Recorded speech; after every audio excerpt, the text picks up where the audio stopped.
Good morning student. आज हम अपना पॉलिनिज्म एंड ट्राइबल सोसाइटी का हिस्ट्री का चैप्टर 4 है, उसी का टॉपिक कर रहे हैं continue. Herdings of animals. Number of tribal groups were pastorals who roamed about from one place to another with their herders of animals. ठीक है, हेडिंग्स ऑफ एनिमल्स की अगर हम बात कर लेते हैं, जो ट्राइबल्स ग्रुप है वो अपने पेस्ट्रॉल्स अपने एनिमल्स के साथ क्या करते थे, एक जगह से दूसरी जगह पे लेकर घूमते थे। When the food resources and the grasses of one area was exhausted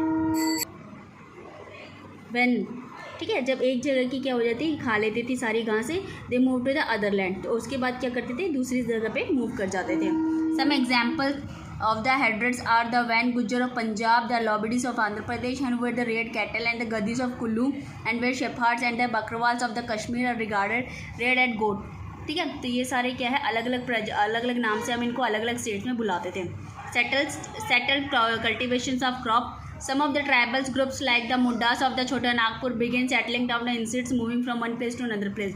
ठीक है, जो हम देखते हैं ट्राइबल लोग छोटा नागपुर प्लेटू या उड़ीसा के पास का जो एरिया उसमें मुंडास रहते थे, वो एक जगह पर सेटल हो गए थे, एक जगह से दूसरी जगह नहीं घूमते थे। They cultivated crop to meet the requirement of food, and they used a plough for the cultivation. After living on a particular tract of land for the year, they gradually got its right। ठीक है, यहाँ पे क्या करते थे, वो cultivation करते थे एक जगह पर रहकर। ठीक है, और किससे करते थे, हल के द्वारा से क्या करते थे, अपनी लैंड को कल्टीवेट करते थे। The land was jointly owned by the whole claim cultivation it. At the time, some member of the claim assumed more power than the thus they became the chief।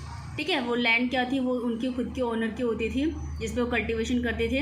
एक time पे क्या करते थे, वो उस land बहुत ज़्यादा powerful बन जाते थे और वो वहाँ के क्या बन जाते थे, चीफ बन जाते थे, यानी कि मतलब रूलर्स, बड़े हेड बन जाते थे। ये कुछ लोकेशन है सम ट्राइबल ग्रुप ऑफ इंडिया की। तो यहाँ पे देखो डिफरेंट टाइप के लोग रहते हैं। इसके बाद अपना आ जाता है change in the life of the tribal after colonialism. उपनिवेश के बाद आदिवासी जीवन में बदलाव। कैसे बदलाव आता है, colonialism not only the resulted in the encroachment of the forest land by the British, but they had the advisory effect on political, economic and social life of the tribals. ठीक है, कॉलोनियम के बाद ये ही नहीं कि सिर्फ फॉरेस्ट लैंड पर ही क्या हुआ, कब्जा हुआ, बल्कि ब्रिटिश ने क्या किया, बहुत सारा पॉलिटिकल, इकोनॉमिक, सोशल लाइफ पर भी ट्राइबल लोगों पर भी बहुत ज़्यादा इफेक्ट पड़ा। पॉलिटिकल इम्पैक्ट की बात कर लेते हैं एक बार। Political, the tribe chiefs were drived from their independence. ठीक है, जो ट्राइबल जो चीफ थे, जो हेड थे, उनको क्या था, उनकी स्वतंत्रता को छीन लिया गया था। Authority and the administration power, they could still retain their plots of the land and titles, but they had to follow the British rules and the laws of exercising their functions. The tribal tradition join the ownership of the land and was dispute.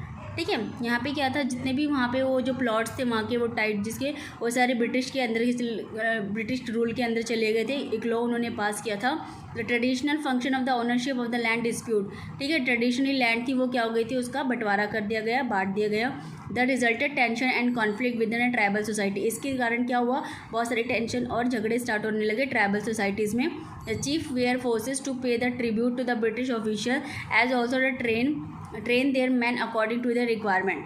ठीक है, यहाँ पे क्या थे, जो chief थे यहाँ के, उन्होंने कहा कि ब्रिटिशर्स को क्या करना पड़ेगा, आप लोगों को कुछ ना कुछ सामान देना पड़ेगा और इसके अकॉर्डिंग उनकी जो भी रिक्वायरमेंट रहती थी वो उसको पूरा करना पड़ेगा।